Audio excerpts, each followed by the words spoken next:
Full time here at the Butts Park Arena, and what a finale. Coventry United 2, Hinckley AFC 1. We're here with the architect of that late comeback, Ellis Alleyne. Ellis, two sides with points to prove, and it was United who proved it with a late rally. Tell us your thoughts on the game. Yeah, it was always going to be one of them games where I think both teams definitely didn't want to lose the game. And it started off quite cagey. They were being quite patient in the build-up. We were a bit standoffish. We were trying to engage in a press, but when they got out, we dropped back in and just allowed them to have possession at the back. I kind of knew they were going to set up in that way. I didn't think for 1 minute they'd go gung-ho after being picked off by Dav and getting a bit of a spanking there. I kind of knew what Joe was thinking. And to be fair to them, it kind of worked because we weren't getting tight in central areas. They got through us, and then obviously they won a penalty, which was very frustrating that they were allowed to slip through us like that. But we regrouped at half time. I think after the penalty, it kind of grew in our ascendancy. We started to take the game to them a little bit more. We responded really well. We created some chances, quite a few corners.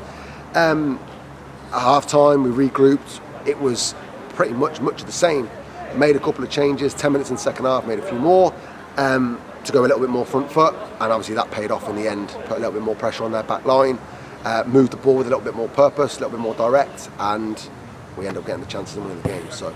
Well, talking about that 10th minute penalty, Ben Vance bringing down former United man Jared Bradshaw. It looked like a fair decision from where we were. There must have been an air of frustration after losing against Elston Park with a set piece, conceding early on with a penalty against Hinckley AFC. How did you counteract the frustration, not only in the squad but also on the bench?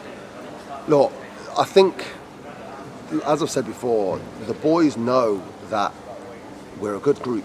We're a good group of lads, and we've got some new faces in there, and that is going to take time to gel.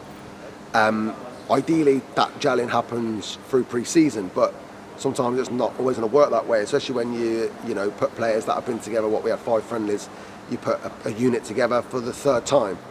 That isn't going to be flawless. There's going to be differences, and people have got to understand what people want, and that will come. And hopefully that win and the way we've responded to being 1-0 down, and we've dug in, we've fought, and we've got the chances, got our rewards.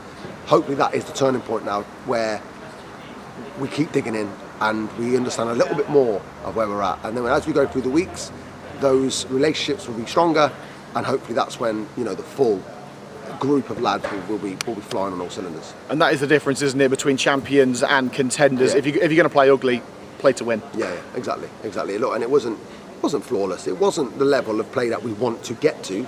But ultimately we've got the 3 points, and that was the most important thing. That's all we cared about. That's all we said in the change room. Nothing else matters other than 3 points. And to be fair, look, when you've got 10 minutes to go and you're looking at the clock thinking how long, ref, and he's telling you not long, that could drop your heads. Some teams could just drop and go, we're not going to do this, but we didn't. We dug in there, we fought, and we ground out a chance. A lovely glancing header by Charlie Faulkner, who had a great game when he come on, by the way. And then Harkin doing what he does best, doing his little jinx and hitting one. Took a good deflection for us in the top corner. So yeah, we got our reward after kind of gaining control of the game after about that 30-minute mark. Well, you stuck to your game plan. You could have gone kitchen sink in early on. You didn't. You stayed calm. You stayed focused.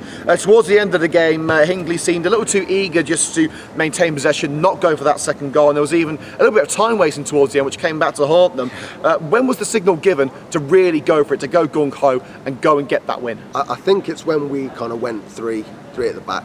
We changed it, and we changed our shape. We went a little bit more front-footed. But it wasn't now just pump it and hope for the best. It was more, right, can we get the overloads in certain areas, and can we put crosses in? Can we really stretch their back line? Look, this pitch is a game changer, right? It's massive, and there's only very few teams that can run on this all game long.